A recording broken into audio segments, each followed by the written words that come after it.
Good morning. I'm here at Rosh Hanikra, which is the most northern tip of Israel on Israel's coast. You see behind me the Mediterranean Sea.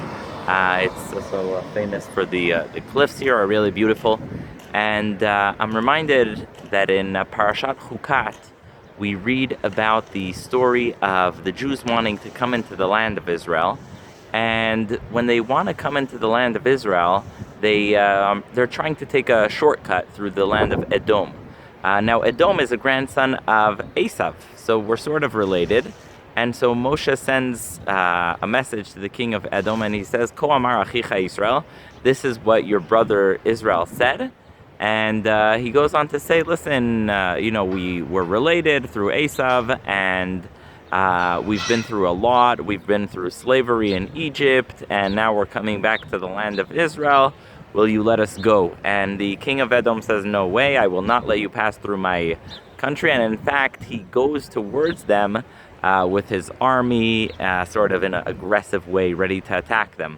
But there's a question many wonder about, which is why is it that Moshe sees it necessary to say "Ko amar achicha Israel"? This is where your brother Israel says, meaning he first makes sure to remind them of their relationship, which is understandable. He's sort of trying to score points and say, like, we're related, you should do us this favor.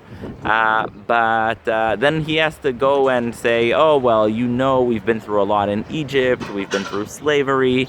And it seems very unnecessary to sort of pour out his heart in front of the king of Edom, just tell him everything they've been through. So why is he, he's just making a request. He's just asking to go through his country. So why does he need to tell him, "Oh, we were slaves in Egypt and now we're back"?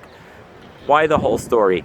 So there's a beautiful explanation given by one of the rabbis at Yeshiva Keren B'Yavne. And he explains that the reason is because Yitzchak had two children, and he gives a parable. He says there was once a man who owed money to someone, and he had two children, and then he died. And then one of the sons paid off the debt.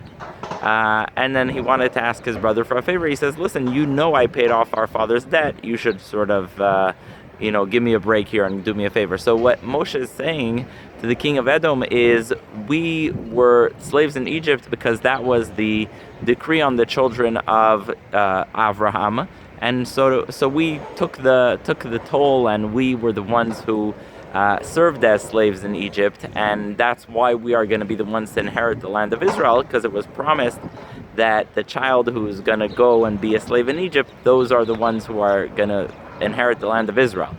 And he tells the king of Edom, "Listen, it's us. We paid off our debt. We were slaves in Egypt, and now we're coming to fulfill the promise and be in the land of Israel, be the ones to inherit the land of Israel." And that's the appeal he's trying to make. So it's a beautiful blessing to say this while here behind me you see the entire Israel. You can see back there is Akko, and you can on a bright day even see Haifa. It's a beautiful blessing to see that eventually the Jewish people did make it to Israel, and that we are here. Thank you so much for listening, and Shabbat Shalom.